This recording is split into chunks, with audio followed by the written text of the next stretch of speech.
Es el primer año que Juan Miguel va a estar dictando una sesión en el doctorado en comunicación y la verdad es que estoy muy contento que finalmente pueda él acompañarnos en esta instancia y también estoy muy contento y orgulloso de mí mismo por haber conseguido que participe en nuestra asignatura, la verdad. Así que este es el único poroto que me puedo anotar, que participe Juan Miguel con nosotros y lo voy a decir y voy a presumir de él, ¿no?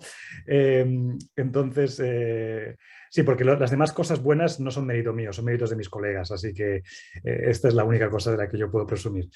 Y, y bien, quiero decirles que Juan Miguel es profesor de la Universidad de la Frontera desde hace ya muchísimos años. Él, sobre todo, dicta clases en la carrera de Sociología. Él se fue a estudiar a Alemania hace muchísimo tiempo. Estuvo en la Universidad de Bielefeld y si lo digo algo mal, profesor, usted me corrige con toda la confianza del mundo. Estuvo estudiando bajo el ala de Niklas Luhmann, el mismísimo ese que tienen que leer y que, bueno, tan famoso, él estuvo ahí.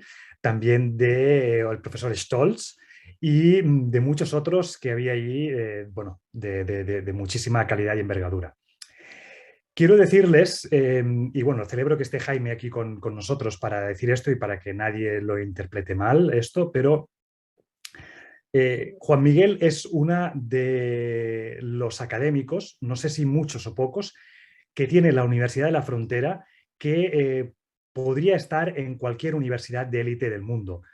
Me refiero, por ejemplo, a universidades como Harvard, Princeton, Cambridge, Stanford, ¿de acuerdo? Juan Miguel podría estar en cualquier universidad de esas y no solamente no desentonaría, sino que me atrevo a decir que destacaría. Afortunadamente lo tenemos aquí con nosotros y eso es un gran privilegio y así que estoy muy, muy contento de que podamos disfrutar de su clase. Juan Miguel, te agradezco mucho que estés aquí con nosotros, de verdad, que hayas aceptado impartir esta clase. Eh, Juan Miguel es una persona que siempre está muy dispuesta a ayudar a estudiantes verdaderamente interesados en la materia y con ganas de trabajar. Eh, y la cosa que tengo que decir, lamentablemente, es que, bueno, desde el punto de vista estrictamente administrativo, Juan Miguel no podría dirigir una tesis con ustedes, si no tengo malentendido, pero desde el punto de vista académico, si ustedes pues, se lo conquistan, yo creo que estará muy, muy dispuesto y ya les puedo yo asegurar que será una gran cosa para ustedes. ¿De acuerdo? Mucho más y mucho más allá de los temas meramente burocráticos y administrativos. También nos acompaña hoy el profesor Jaime Otazo, es otro de los grandes académicos que tenemos en la facultad, eso lo digo en serio. Jaime es una persona con mucha vocación académica y Jaime también nos acompaña porque, entre otras cosas, además de que él es profesor del programa, ¿verdad?, de doctorado, coordinador de la asignatura de la mañana, también nos acompaña porque Jaime y Juan Miguel ya hace años que tienen una relación académica bastante estrecha, diría yo. Se reúnen periódicamente y bueno, estudian distintos temas, autores, hablan y discuten sobre ello. Entonces, yo creo que hay una relación muy buena entre ellos y creo que sería, bueno, y creo que también es muy bueno que Jaime acompañe para que también él se pueda sumar de alguna forma a la clase, ya sea planteando preguntas, ya sea dando comentarios, lo que él estime oportuno. Y pueda de esta forma también enriquecer la clase no solamente con la exposición de Juan Miguel, sino también con el diálogo que él mismo pueda generar y que también quizá podrá ayudar a ustedes, ¿verdad?, a los alumnos, a entender un poco más, en algunos casos, haciendo Jaime de mediador entre pues, lo que nos presente hoy Juan Miguel y quizá lo que ustedes van aprendiendo en el campo de la comunicación. ¿Sí? Bien, creo que ya he hablado demasiado, así que les agradezco mucho su presencia. Gracias, Juan Miguel, de verdad te lo digo, por estar aquí con nosotros. Y la clase es tuya. Jaime, la clase también es tuya. Y yo estaré aquí un ratito y lamentablemente me tendré que marchar, pero yo ya como si no estuviera. ¿De acuerdo? Muchas gracias. Bien, bueno, muchas gracias por la presentación. Estoy muy contento de estar con ustedes. Van a tener mi correo, pueden consultar y establecer una relación más, más cooperativa. Ahora, yo lo único que tengo que corregir, o sea, decir dos cosas. Yo pensé que Rubén me debía un vino, pero ya con lo que dijo yo le estoy debiendo dos. Era el único requisito que yo pedí para que pudiera dictar esta clase. Fui de a poco aumentando de media botella, una, dos, etcétera. Solamente corregir una sola cosa. No me fui a Alemania a estudiar. Yo salí el año 74 gracias al Monseñor Walech. Eso ya se pueden imaginar la historia. Y estuve más de 20 y tantos años en Alemania y también en Francia. Pero bueno, me es muy gratificante estar con ustedes. Y lo digo abiertamente por la relación con Rubén, con Jaime, también con el profesor del Valle, y porque quiero mucho al Austral y al director del programa, Vasco Mulián, que hace muchos, muchos años nos regaló su tesis donde usa a Hegel, y yo soy un gran fanático de Hegel. Y bueno, así que Rodrigo Mulián. Rodrigo. Rodrigo Mulián, cuando ustedes lo vean, denle por favor de mi parte un gran abrazo, un gran saludo. Respecto del procedimiento hoy día, en estricto rigor, ustedes recibieron 2 clases grabadas y en algún momento yo dije, llegamos después de esas 2 clases grabadas a conversar, pero dije va a ser muy egoísta de mi parte, entonces he preparado 2 trabajos inéditos hasta la fecha. Uno es sobre la oferta habermasiana respecto del derecho como función bisagra entre los imperativos sistémicos y el mundo de la vida. Y he preparado un trabajo que me tocó desarrollarlo en gran parte en Alemania, pero después en Chile. No es sobre ciencia y tecnología, que también lo había hecho a partir de Habermas y Luhmann, sino que fue una discusión real que para ustedes hoy día podría ser atingente. Cuando se discutió en Europa el proyecto de una constitución europea, ir más allá de la EU, de la Unión Europea, sino que tener una constitución, proyecto que fue plebiscitado. Y a mí me tocó, en funciones que yo tenía en ese tiempo, bueno, trabajar en esas asesorías y convertir ese trabajo en un trabajo sobre Habermas, que hasta ahora no está publicado, está absolutamente inédito. Entonces yo les quería traer ese regalo y en el caso que se prolongue mucho, lo grabo en otro momento, termino en otro momento la grabación y se los haré llegar, ¿ya? No obstante, quisiera recordar, eso no significa que no estemos abiertos a la conversación sobre el porqué del estatus del lenguaje en la teoría habermasiana y qué implicancias puede tener. Yo estuve mirando los currículums de ustedes, lo que hacen, porque eso me sirve de orientación, ¿ya?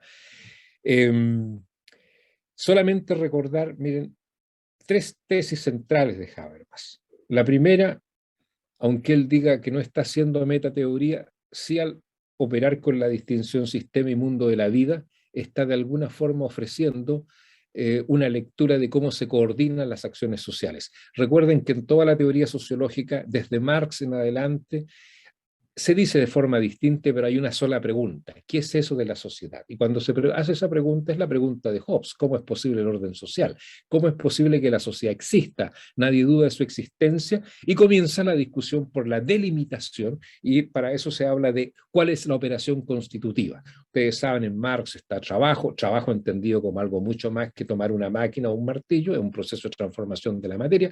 Se generan coordinaciones sociales, por lo tanto, donde hay trabajo y sociedad. Si eso es capitalismo, socialismo, feudalismo, modo de producción asiático, es algo absolutamente histórico y secundario, pero eso es la categoría central. Si ustedes van a Weber, es la acción social, a partir del sentido subjetivamente mentado, orientado a otro. Si van a Durkheim, van a encontrar la conciencia colectiva, que es tributaria a las formas de diferenciación, donde se generan tipos de solidaridad, mecánica, orgánica.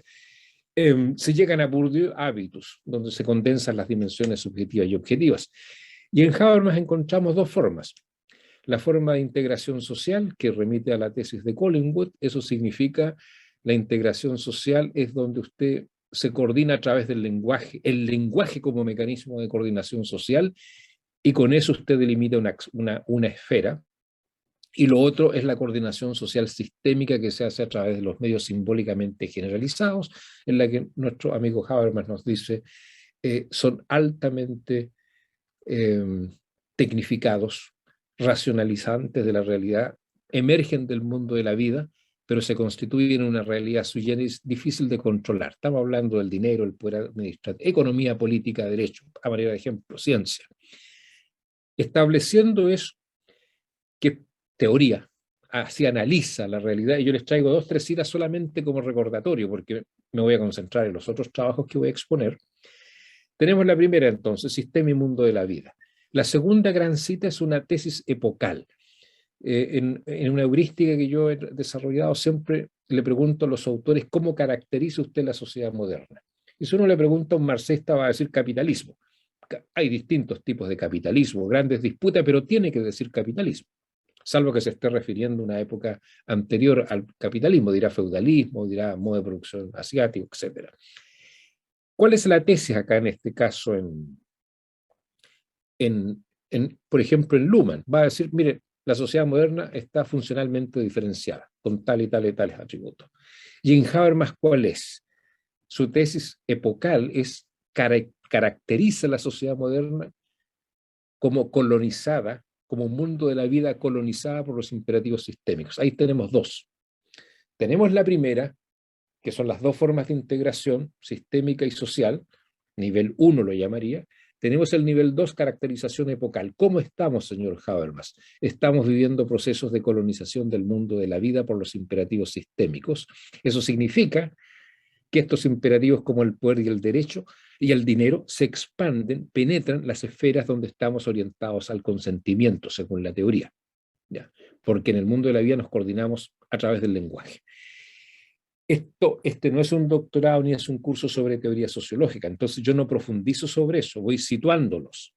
Ahora, en los videos que ustedes han escuchado o van a escuchar, pueden seguir ese proceso. Hay varios ¿cómo se llama? En la red, ¿ya? Pues ahí tenemos la segunda. Y la tercera, que es la dimensión praxeológica o práctica de la teoría. ¿Y qué podemos hacer? Si uno le pregunta eso a cada autor, bueno, Marx es muy claro, va a decir emancipación de este modo de producción, alienante, etc. Un Durkheim nos va a decir democracia representativa, tolerancia y laicismo, a través de los mecanismos clásicos como son la escuela, la familia, ¿cierto? Y las formas de cooperación en el trabajo. ¿Qué nos dice Habermas? Nos dice, mira, tenemos a lo menos 2 posibilidades. La más importante, que el derecho podría cumplir una función bisagra entre los imperativos sistémicos y el mundo de la vida. Y esto es súper importante, porque Habermas no es un partidario de desdiferenciar la sociedad, no está criticando a la economía altamente monetarizada y especializada ni a la ciencia. Lo que está criticando es cómo estos sistemas se expanden, penetran el mundo de la vida donde se supone que estamos ubicados en las esferas de la reproducción cultural, simbólica de sentido, y la amputa, la cercena. Ese es su gran diagnóstico y dice, bueno, el derecho podría ser, pero para eso el derecho se construye en la política, no se construye en las escuelas de derecho ni en la jurisprudencia. Por lo tanto, el mandato de Habermas es construye el derecho de la sociedad moderna de tal manera que pueda ejercer la función bisagra. Esa es una gran tesis. La otra es el tema de la sociedad mundial, y ahí yo les voy a plantear lo que él desarrolló a propósito de una constitución europea. Toca varios temas que hoy día están muy actuales, como multiculturalismo, multinacionalismo, burocratización de la política, etc. También pensó en su momento en la universidad, en la formación. Ese es un tema profundamente alemán, muy humboldtiano. Tanto los autores conservadores, socialdemócratas, como de izquierda, para decirlo de manera simple, siempre han sido tributarios del modelo humboldtiano. Y eso significa Hegel. Para Hegel, formación no es lo que nosotros entendemos por formación, instrucción, técnica, es saber ponerse en el lugar del otro, ser educado para ponerse en el lugar del otro. Y para lograrlo, bueno, vendrán las experticias profesionales, pero entonces una idea muy de cómo la universidad, la formación puede proteger al individuo, sus espacios de subjetividad. Y el otro gran tema, y lo hemos conversado con Jaime muchos años, el tema de la opinión pública. Yo hace poco recibí, no la alcancé a traducir, pero una entrevista de Habermas muy reservada, donde él es ya escéptico, no porque tenga la edad que tiene, se acerca a los 100 años, igual que Gadamer, sino que dice, mira, con lo que está pasando en los medios, tengo mis dudas si hoy día los medios pueden ocupar la función que tuvo la opinión pública, recuerden en los tiempos de Rousseau, Voltaire, Diderot, d'Alembert, etc. Cerrado esto, no es el momento de hacer una contextualización sociocultural de la tradición en la cual está inmerso Habermas. Pero si tomamos el protestantismo y en particular el pietismo, y si tomamos lo que se llama el idealismo filosófico alemán y la reacción de la romántica, vamos a encontrar un patrón común. Yo la llamo una preocupación profundamente alemana. No lo confundan con la discusión actual, por favor. Y eso es la defensa de la interioridad, defensa de la individualidad, la crítica que los medios han transformado en fines. Eso ustedes lo encuentran en Marx, lo encuentran en Weber, lo encuentran en Simmel. La respuesta que le dan es distinta, pero eso es un leitmotiv de la tradición alemana que no se encuentra en otras tradiciones con esa fuerza. Y por último, el rol del lenguaje y del sentido. Yo no voy a leer las 2 citas seleccionadas al respecto, las voy a tipear y se las voy a enviar vía Rubén para que le llegue al curso, ¿ya? Donde se resalta el tema del lenguaje. Ahora yo, si ustedes tienen interés, sí les recomendaría que vean los 2 videos y tal vez hay una entrevista, creo que hay una entrevista con el otro profesor de sociología, Alberto Mayol. Hay 2 entrevistas donde hablo un poquito de esto y les puede servir solamente para profundizar este punto. Ahora, tal como lo dije en el video, en el video de clases, ¿cuál es el propósito fundamental de Habermas? Dice, la razón está escindida, hay un desacoplamiento evolutivo en la historia entre el yo, la sociedad, para controlar lo que la sociedad y lo que el individuo deviene. Eso se puede decir en forma muy romántica. Está en la romántica de Hölderlin lo que se llamó la herida trágica, lo que Hegel tematizaba como la gran escisión. La sociedad se le escapa al individuo, la construyó a partir de la Ilustración, instaló la idea de subjetividad y su despliegue, la tesis de la voluntad y del querer, transformó la idea de verdad en hacer el mundo y no solamente estar en el mundo, y hoy día está pagando las consecuencias. Todas las teorías tratan de explicarlo. Ahora, en el caso de Habermas, él tiene 2 grandes contraherentes o contraponentes. Por un lado, las tesis postmodernas, estoy pensando en Lyotard, ¿ya? No tan radical en su relación con Rorty, y por el otro lado, Luhmann. Esa parte también se las envió por escrito a través de tesis con un breve comentario, pero solamente parafraseando, todas esas tesis tienen que ver con el lenguaje y la comunicación. Por ejemplo, el teorema central del posmodernismo es la filosofía de la razón. La racionalidad occidental es una dictadura anclada en la razón del yo, etcétera, etcétera, y violenta el lenguaje porque los lenguajes son siempre idiosincráticos, no existe ninguna posibilidad de aprender el mundo de la misma manera. Muy francés, sin embargo, esas tesis ya están presentes en la romántica alemana con Herder. El lenguaje habita. Habermas dice, habita el telos del entendimiento. Herder dice algo muy parecido 200 años antes. Entonces, el posmodernismo cuestiona la posibilidad de fundamentar e instalar en la sociedad, en la evolución social, una idea de racionalidad omnipresente. Por eso, resaltar la diferencia, lo distinto. Los bordes. El otro es Luhmann, que simplemente se despide del tema y dice, mire, pensar que hoy día pudiese existir una racionalidad social macrovinculante, hay que creer en milagros. Porque lo que tenemos son racionalidades particulares parciales, economía, política, derecha, ciencia. Y el individuo ha sido desplazado al entorno.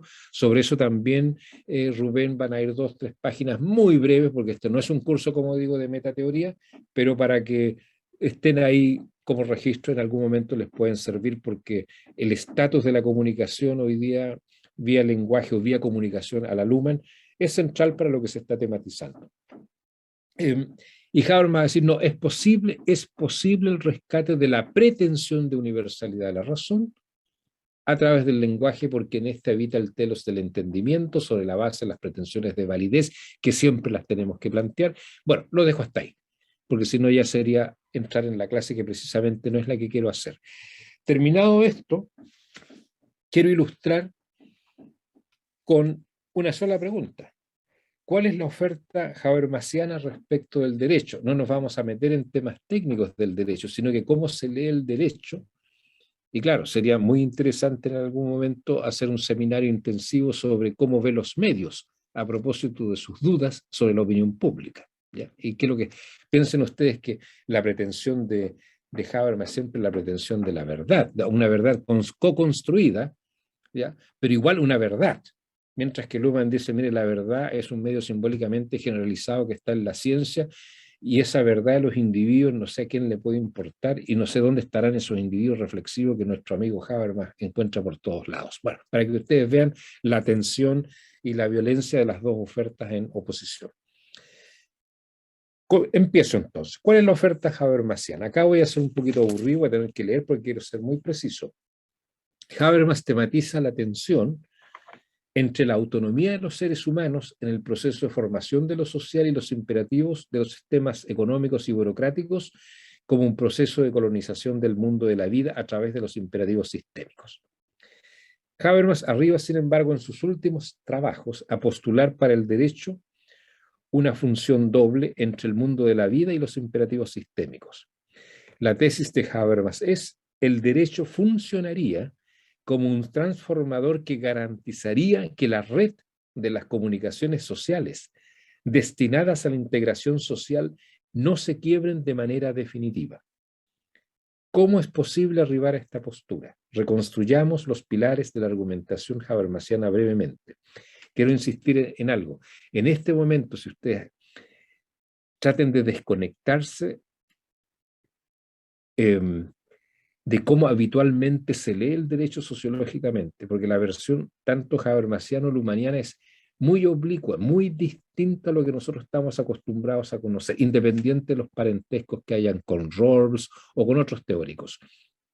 Aquí nos va a hablar el derecho como transformador. Imagínense, eso en la jerga jurídica es algo muy extraño, que el derecho ejerza como transformador de las redes, de las comunicaciones sociales que están destinadas a la integración social. Y la clave está en que él pretende que no se quiebren definitivamente, se quiebran a cada rato los imperativos sistémicos, y el derecho también puede contribuir a ello, y sin embargo mantiene esta pretensión. ¿Cómo lo hace? Miren, el punto de partida para Habermas es rescatar la evidencia de que se trata de una obvia relación asimétrica entre los individuos y grupos sociales respecto de la complejidad alcanzadas por los sistemas sociales de carácter macrosocial. Voy a nombrar dos. Uno, el descentramiento. Hoy en día es muy difícil, sabemos que la economía impregna bastante, pero la multiplicidad de sistemas que están en juego genera una multiplicidad de tiempos sistémicos muy distintos. Y quiero decirles, no solamente, ojo, atención, no solamente el tiempo de la economía es distinto, que es el más veloz al de la ciencia, que es muy lento, pero cuando aparece, aparece con efectos enormes en sus consecuencias. El tiempo del derecho es otro, el tiempo de la familia es otro, el tiempo de la política es otro. Entonces, la complejidad por asincronía respecto de los diferentes tiempos sistémicos, Habermas no tiene ningún problema en reconocerlo. ¿Ya? Pero también, si ustedes se van a las vivencias, por las profesiones que ustedes tienen, si se van a las interacciones, que son las coordinaciones sociales más simples, la conversación en el pasillo, la conversación en la cola del banco, la conversación que se gesta en un bar mirando un partido de fútbol, incluso esas interacciones tan modestas son de una enorme complejidad respecto de los referentes que están actuando en ese proceso comunicativo. Si se van a las organizaciones, olvídense, los tipos de organizaciones, movimiento social tiene una lógica muy distinta a un partido político, por ejemplo, respecto a su semántica. Los movimientos sociales, cuando tienen logros, se olvidan que a lo mejor tienen que estar en el gobierno y no pueden estar en la oposición eternamente. Es decir, toda esa complejidad se muestra en temporalidades distintas, generan problemas de asincronía, por ende de regulación, pero también véanlo ustedes respecto de la profesión de ustedes, generan una enorme dificultad para semantizar esos procesos. Por ejemplo, es muy el comunicador social podría ser entendido como un retraductor de todas estas dinámicas. Recuerden lo que les cuesta traspasar, cuando ustedes han trabajado en la política, en las municipalidades, en las escuelas, lo que cuesta conformar un discurso para poder traspasar ya evidencia su experiencia. Entonces, ese es primero un punto grande. Dice, esta es una evidencia, dice Habermas, que yo la comparto con la teoría de sistema y con otros grandes diagnósticos. Temporalización creciente, asincronía. Ahora, Habermas es el primero en reconocer una tendencia en el sentido de que el ordenamiento jurídico estatal está siendo puesto cada vez más a disposición o al servicio de los sistemas técnicos y económicos. Eso lo reconoce, pero al mismo tiempo, yo aquí me adelanto, les quiero decir algo. Cuando comienza el movimiento ecologista en Alemania, el movimiento verde, por eso es importante que ustedes vean esa primera entrevista con Alberto Mayol, cuando yo hablo de Alemania, y yo no sabía que era una grabación que se iba a subir, yo pensé que era una grabación para el equipo que hace el diplomado, para que nos conozcamos entre los profesores. Por eso que conté cosas que a lo mejor no hubiese contado. ¿Y qué es lo que pasa en ese movimiento verde? El rol de los expertos. Cuando estos movimientos, traten de imaginarse cuando esto comenzó, bueno, ustedes no habían nacido, pero era una cosa impensable, improbable. Y de pronto tienen el 1, tienen el 5% y saben, el mundo empresarial conservador, tanto en la socialdemocracia como en la izquierda clásica y la derecha, no se preocupan, dicen son modas, ya pasarán. Y cuando comienzan, hay problemas complicados, o sea, acuérdense, estuvo el accidente de Chernobyl, pero eso fue como varios años después. ¿Qué es lo que ocurre? Comienzan los movimientos sociales a generar expertise, a demandar expertise en materias jurídicas respecto a las centrales nucleares, respecto de los basurales, ¿cómo se llama?, de los residuos. Y todavía el establishment reacciona con risa. ¿Y saben lo que ocurre? Estos jóvenes abogados, a veces apoyados por abogados de mucha edad, comienzan a ganar procesos. Traten de pensar lo que significa ganarle un proceso a la Volkswagen, a la Siemens, al complejo militar industrial. O sea, no le estamos ganando a una minera acá en el norte ni a una fábrica de salmón en el sur. Estamos ganando, o sea, le están ganando a un tipo de empresas que tienen una connotación no solamente económica, política, sino que hasta geopolítica estratégica enorme. Y las leyes, los mandatos comienzan a cumplirse. Esto se los dejo ahí instalado, y Habermas fue uno de los primeros que advirtió esto mucho antes de Gibbons. Gibbons es el famoso autor con la tesis El conocimiento 2, que en esta imbricación entre movimiento social, partido, institucionalidad, economía y ciencia, en este caso de ciencia jurídica, se iba a generar una especie de conocimiento con expertizaje. Que el tema, decía Gibbons, no iban a ser los temas, porque los temas iban a ser distintos, pero se iba a probar, para decirlo sistémicamente, que el código verdad, los programas de investigación iban a funcionar con toda la rigurosidad, no obstante los tópicos distintos. Y de ahí se pasó de nuevo a una innovación distinta, un derecho ambiental, una ciencia que escuche y vea de otra manera. Pero, ¿qué les quiero resaltar? No fueron trabajados de manera solamente ideológica. La ideología puso el tema, si ustedes quieren. El movimiento contestatario instaló la agenda, pero aunque fuesen tratados por expertos alternativos, se cauteló la rigurosidad científica. Bueno, de hecho trabajaron físicos, químicos, no solamente abogados en este proceso. Entonces, eso Habermas lo indagó, estaba ahí, fue un gran antecedente. Entonces dice, mira, a pesar de que se nota que el derecho se acopla o está siendo funcionalizado para los requerimientos técnicos económicos, también estamos viendo tendencias en contrario. Eso es lo que les quería decir.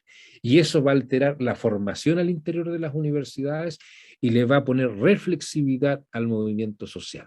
¿Ya? Estoy usando ejemplos ya de movimientos sociales que hoy día no son movimientos, son partidos, o sea, el Partido Verde alemán es la tercera, cuarta. Imagínense que en mis tiempos alguien soñara que el Partido Verde iba a tener al vicecanciller o al canciller, eso era ciencia ficción.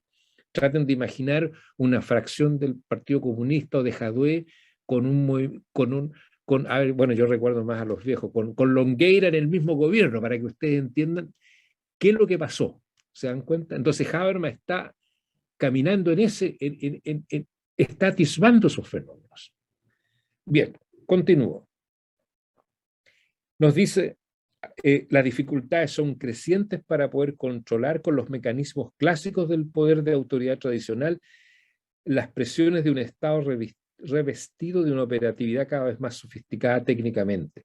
¿Cuánto cuesta de que el derecho, no, perdón, que la política, entendía la política del ciudadano, no la política de la expertise, pueda descifrar?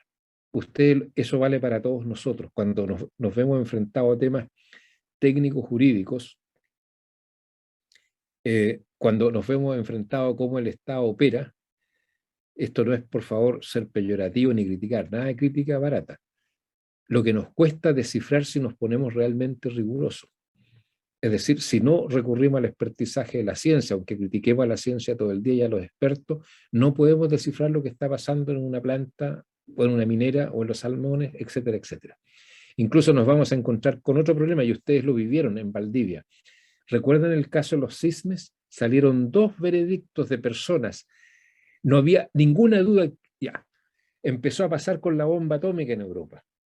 En los años 50, 60, cuando la política tenía un dilema y el primer ministro, presidente o canciller se cansaba de la reunión, de la discusión, decía, bueno, vamos a llamar al premio Nobel. Y los premios Nobel unísono decían, esto es. Y cuando empieza el tema ambiental, el tema del deterioro de las relaciones, un montón de temas nuevos, usted tiene un premio Nobel a favor de la central nuclear y tiene un premio Nobel en contra de la central nuclear. O sea, esa garantía de que el primer ministro tomaba el teléfono y decía, a ver, me sé tanto, decidme cuál es la verdad, se acabó. Eso es lo que otros autores como Ulrich Beck tematizan como sociedad del riesgo. Bueno, entonces, seguimos. A mayor incorporación de las normas sociales en el engranaje de los sistemas técnicos y burocráticos, mayor es la decisión de la acción. Nos encontraríamos frente a la siguiente constelación. Por un lado, inmersos en una acción racional de fines conducidas por unos pocos encargados de institucionalizar los sistemas reglados y regulados y de superar las dificultades técnicas, y por otro lado, la tendencia de la acción social de la mayoría hacia un comportamiento adaptativo con la correspondiente y planificada inclusión en las rutinas de los sistemas altamente reglados. Quiero que reparen en la palabra adaptativa. Detrás de esto, si yo tuviese que resumir la obra de Habermas, bueno, así la llamábamos en Bielefeld, el porfiado. Luhmann era más agresivo, decía, el nuevo pastor, ya, un pastor. Porque Habermas reconocía todo y después decía, sí, pero sí se puede. Y por último, ¿cuál es el sentido del trabajo del pensar si no hacemos el intento de mostrar algo como posible? Bueno, y ahí Habermas siempre va a recurrir al lenguaje, incluso en estas cosas tan elaboradas. ¿Y por qué?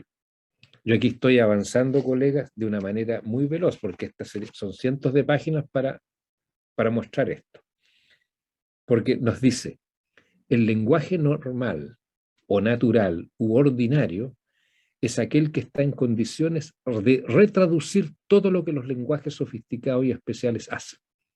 Pero para eso se necesita una comunidad política organizada y reflexiva. Bueno, ahí le entran los conservadores, y lo digo con muy buenos argumentos. Por ejemplo, uno de mis grandes mentores, que fue el profesor Chelsky, mentores intelectuales, porque yo no fui alumno de él, siempre le decía a Habermas, este muchacho, porque si Chelsky viviera tendría 100 años, está confundiendo la sociedad con un seminario universitario. O está confundiendo a la sociedad con una asamblea de un centro de estudiantes. Ya ni siquiera decía de un sindicato, que ya sería una cuestión mucho más densa, sino que decía, bueno, pero ahí está la porfía de Habermas, porque frente al tema de la adaptación, ¿qué es lo que va quedando?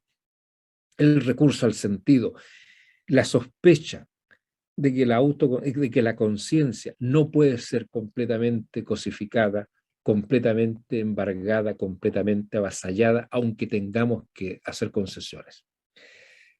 Bien, y si a esto le agregamos comportamiento adaptativo, no en un sentido disculpen, no en un sentido meramente sistémico, porque en un sentido meramente sistémico la cosa es muy discutible. Si uno está trabajando en sistemas complejos, a lo mejor no hay ningún problema de que tengamos un comportamiento adaptativo. O sea, si estoy, no sé, por una operación comando, no me puedo poner a discutir, decir, bueno, tomemos una cerveza ahora, o por qué capitán nos tomamos un traguito antes de saltar, ¿ya?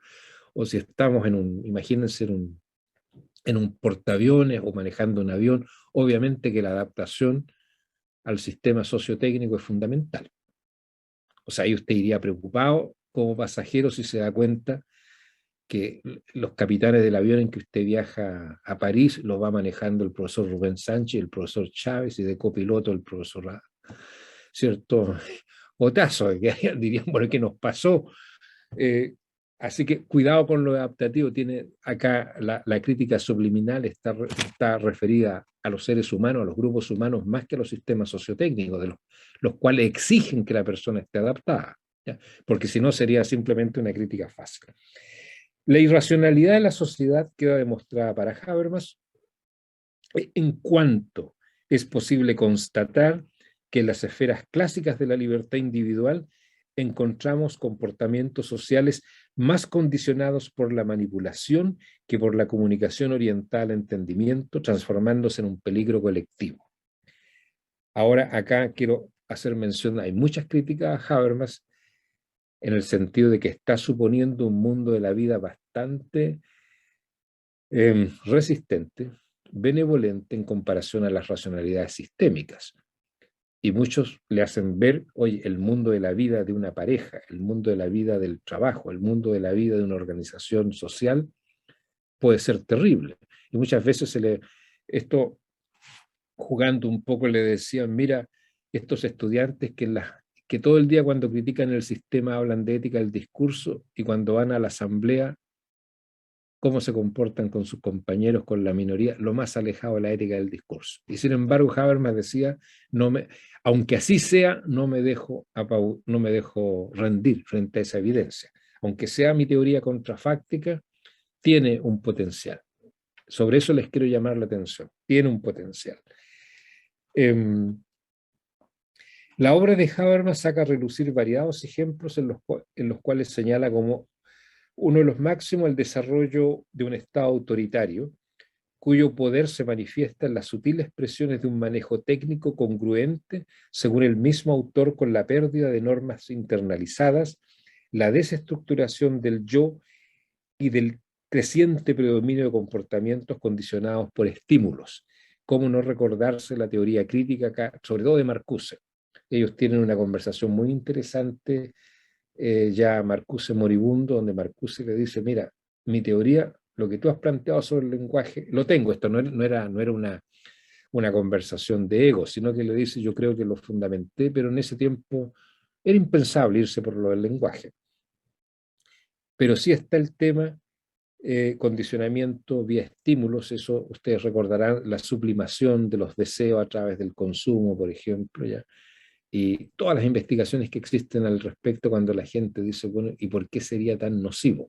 Yo lo dejo abierto, habría que entrar en un tema ahí psicoanalítico muy complicado. También aprovecho pasar revista de que Habermas, en este proceso de la desestructuración del superyo que él describe muy fenoménicamente, también ha sido criticado desde el psicoanálisis, en el sentido de que tiene demasiada confianza que el lenguaje es solamente un proceso, un mecanismo de autoesclarecimiento y de comprensión entre nosotros. También dice, cuidado, el deseo, las pasiones.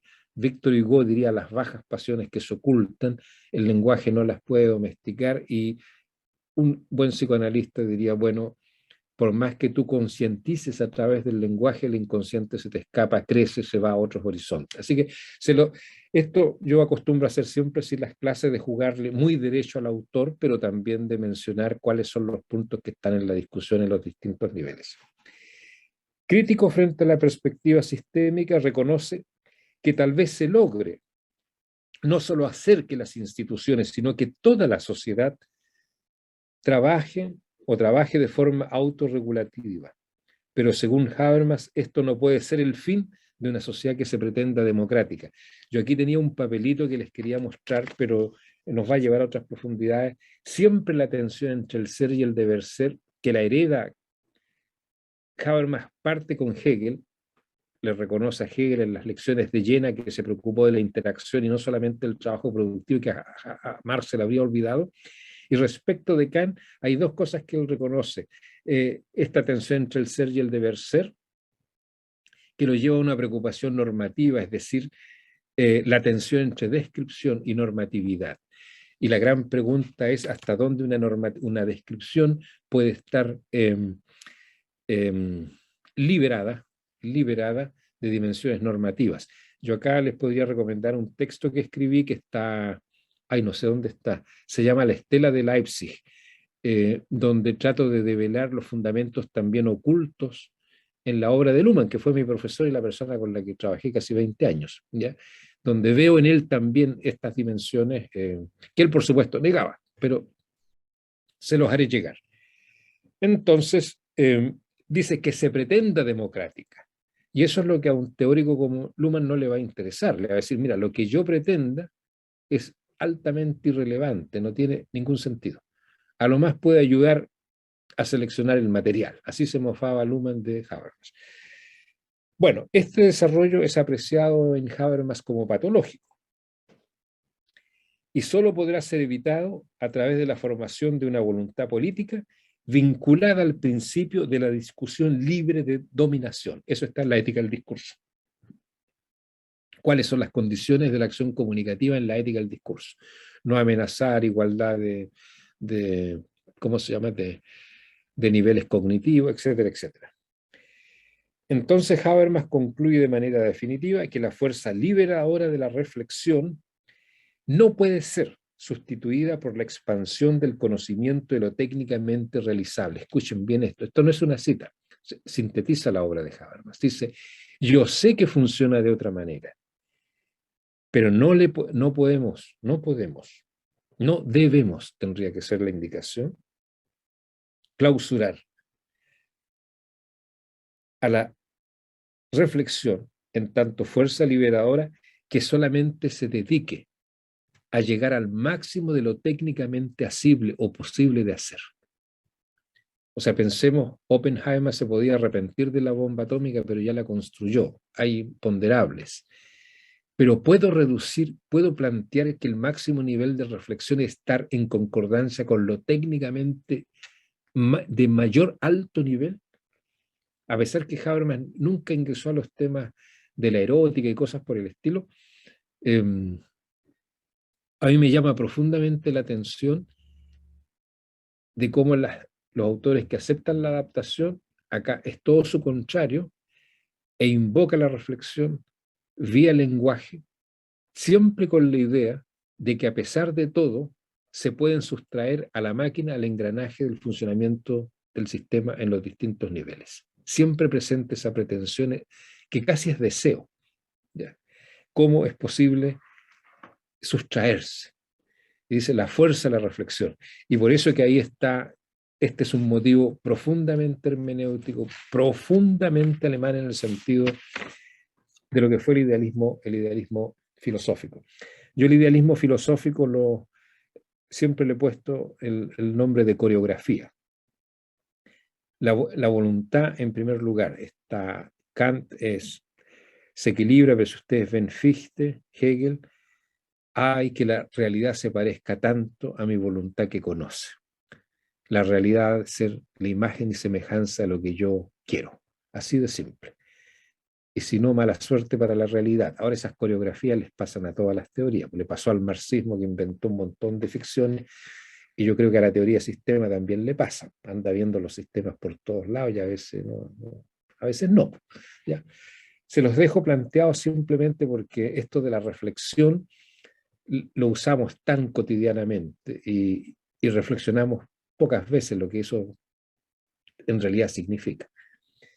Bien, nos preguntamos qué hace posible sostener tal pretensión sin caer en enunciados arbitrarios y voluntariosos. Para responder se hace necesario recorrer nuevamente y de manera muy sucinta el desarrollo habermasiano que culmina con la teoría de la acción comunicativa y los últimos trabajos sobre el derecho.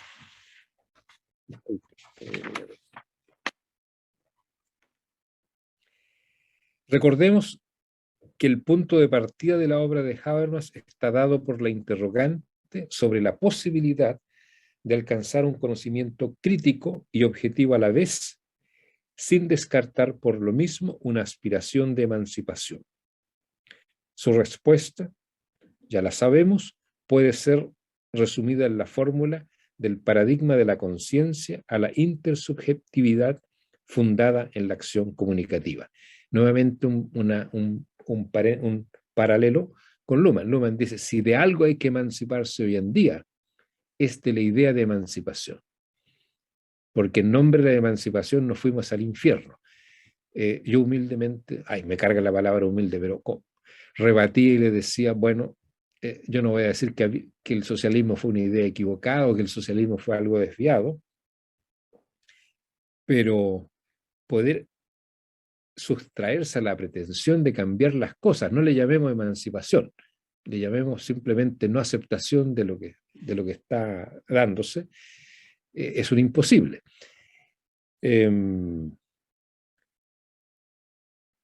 Así que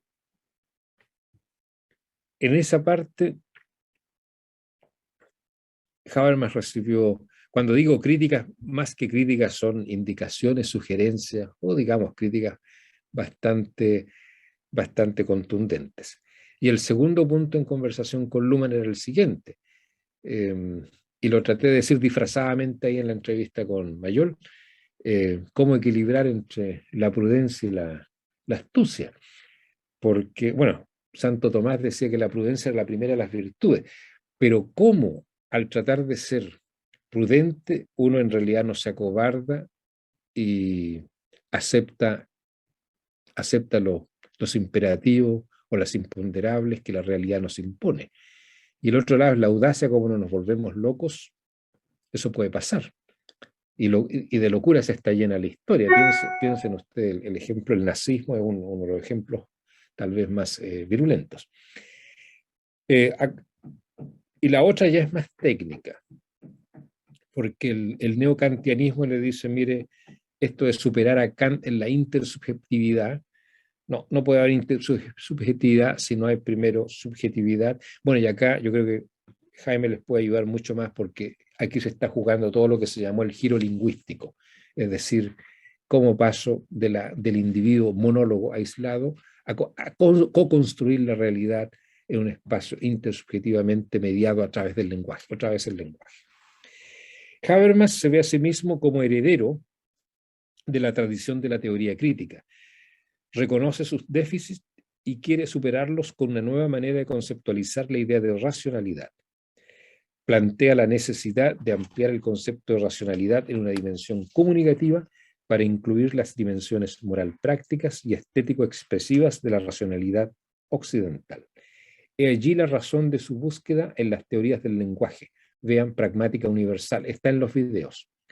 Cuando le hago el recorrido a toda la obra, digo, aquí le faltaba esto y fue a la pragmática. Entonces, entre Weber y la teoría de la acción comunicativa está ubicado el gran cambio paradigmático que va desde el paradigma de la conciencia al paradigma de la filosofía del lenguaje.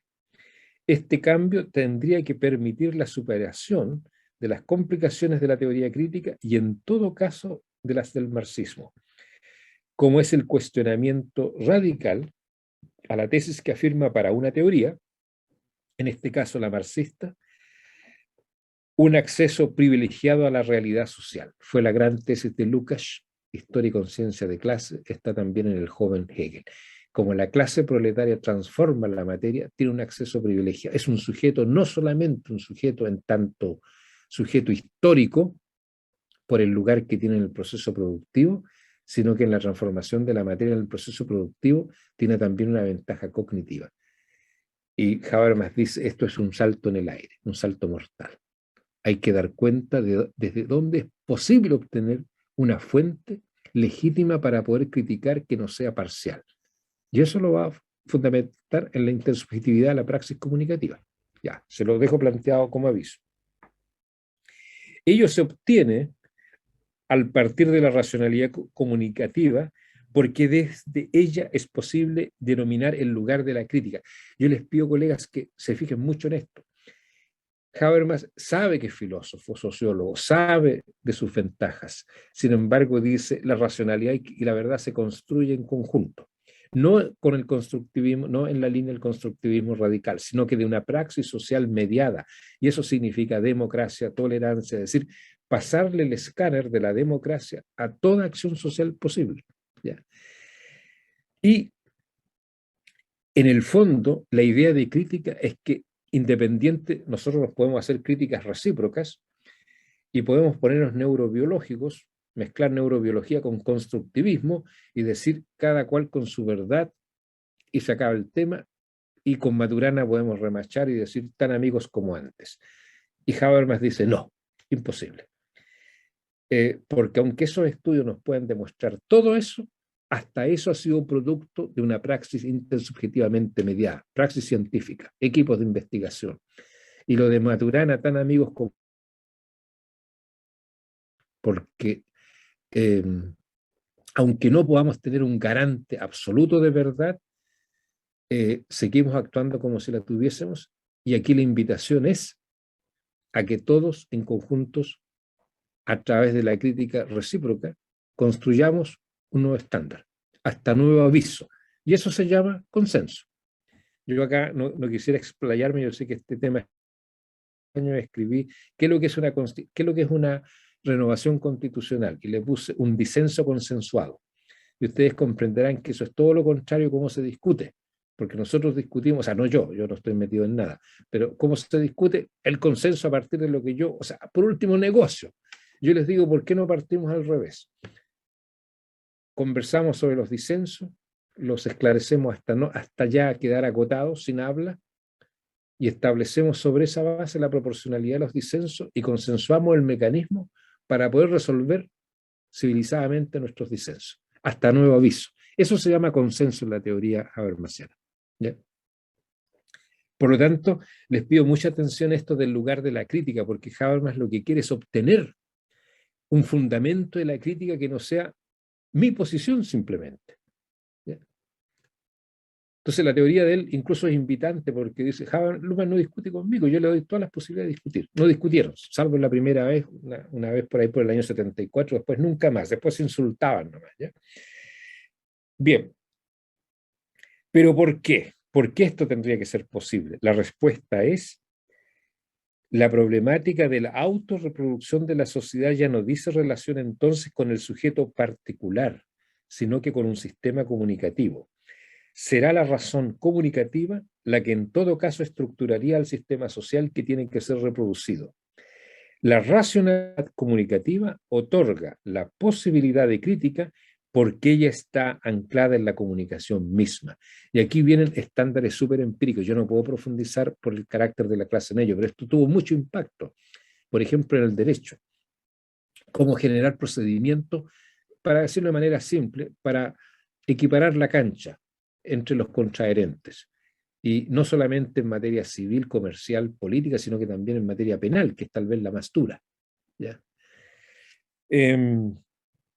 Entonces, el lenguaje y la comunicación resolverían los diferendos frente a la pluralidad de las esferas y permitirían evitar el exterminio de la universalidad de la razón.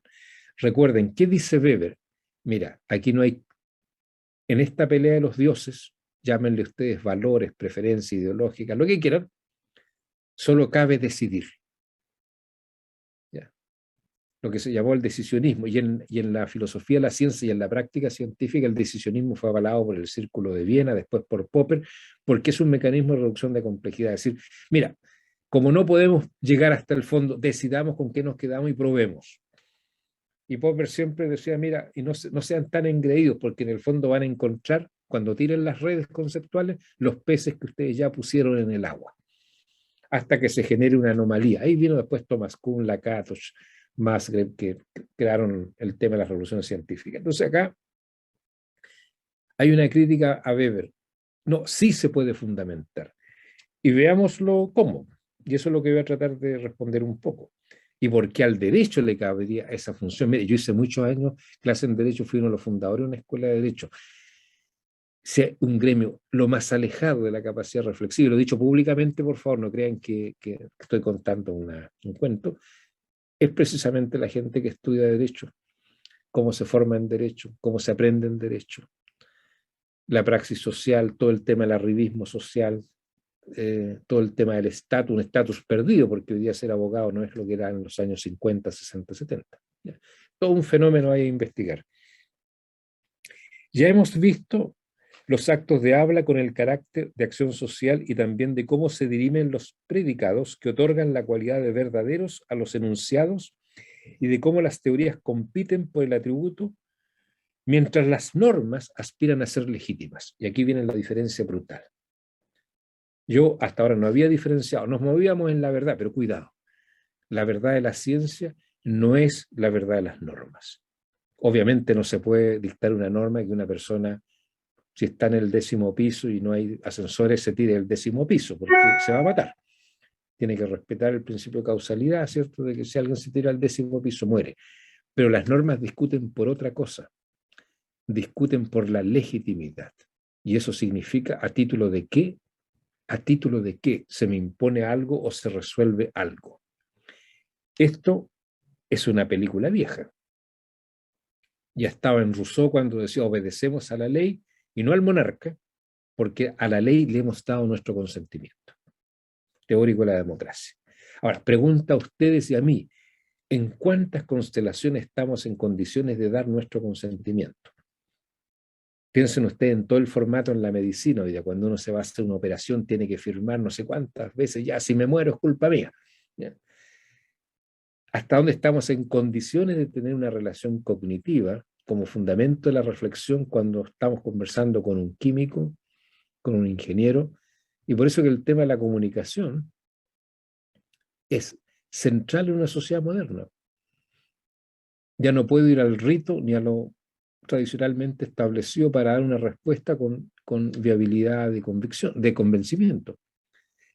Así que, legítimas. Como decía Nietzsche, el que tiene la pregunta del por qué, bueno, para decirlo en chileno, va a fregar más que mono con navaja. El que tiene la pregunta el cómo, puede dormir tranquilo, decía Nietzsche. ¿Cómo? Funciona así. Pero la pregunta el por qué abre las esferas, abre el laberinto, el abismo de la existencia humana. Y por último, también hemos mencionado la preocupación habermasiana por el traspaso a las instituciones del control de las acciones con la consecuente pérdida de autonomía por parte de los seres humanos. Pero aquí es necesario detenerse con cautela.